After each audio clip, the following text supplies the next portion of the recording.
All right, here's our third sample of solving rational inequalities using graphs or tables. Much easier with graphs, so we're focusing on graphing here. On this particular one, we've got a rational expression on the left side as well as the right side. So I graphed in my calculator the left side by itself, and I graphed the right side by itself, and that's what this is here. The orange graph is the left side of that equation, and the brown graph is the right side of that equation. Now, part of the thing that we need for answering this is we need to know when they intersect. So I'm going to find my intersection. I can see one of them here, and I'm going to take a picture of this graph for us to use. And then I'm also going to look over here and see, are these ever going to touch going that direction? So I'm going to do a zoom out over here and just see, will they ever cross? So I'm going to mess with the window here for a second.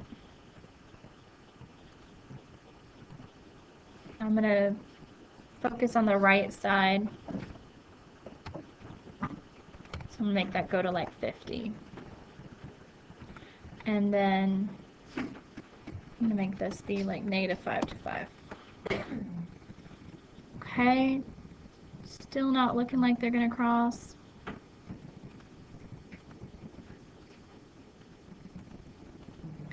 Okay, I'm not thinking that they're going to cross that way. And now that I think about it, actually, I already knew that.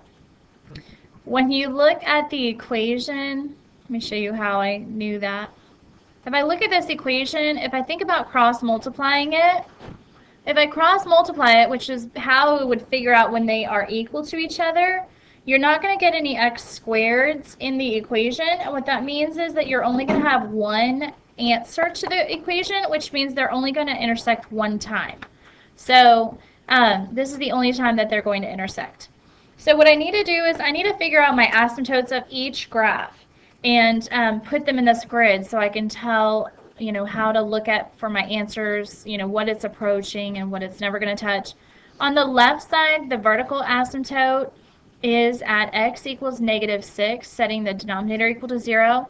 And the horizontal asymptote, since there's a higher power on the bottom, it would be the number out to the right, and there's nothing over there, so y equals 0. With the one on the right,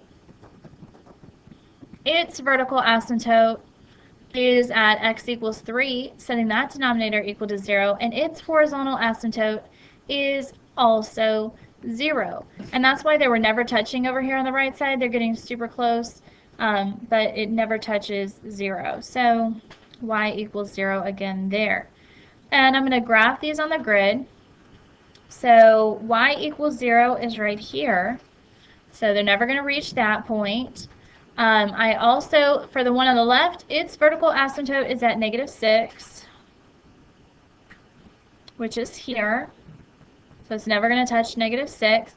And the vertical asymptote for the one on the right is at 3. So for the brown graph, it's never going to touch 3. For the orange graph, it's never going to touch -6. So this is about the hardest one that we're going to look at.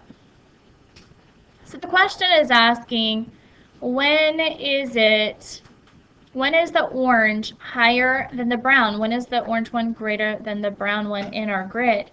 So this part right here is where the orange one is higher than the brown one. And then if you look here, now here the brown one's higher. Over here, the brown graph is higher than the orange graph. So you want to look at the vertical asymptotes as breaking down your graph into 3 sections. We've got this section where the brown is always higher. So there's no answer in that section of the graph. So I'm going to put like an X over here. There's nothing over here that works.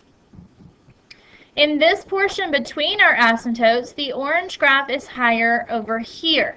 Now, this value that it's getting close to is -6. So from -6, and it's not going to touch -6, up to the point of intersection, the orange graph is higher there, and the point of intersection is at -2.4. So up to negative 2.4. Since it doesn't have the equal bar, the negative 2.4 is also not included. So that's the answer for the middle section. Now look at the right section. We're looking for when the orange is higher than the brown. And if you look at that, the orange is always higher than the brown. So for this section, you want that whole piece, that whole chunk of the graph. So from this asymptote, which is at 3, and on forever to infinity. So this one has 2 answers, and the way that you write 2 answers if you're talking about interval notation is you write the first one, and it's neither of those are included, so they're in parentheses, union, the second area, and again, neither of those are included, so they're also in parentheses. So this is the answer for when the left side of that equation is higher than the right side graphically.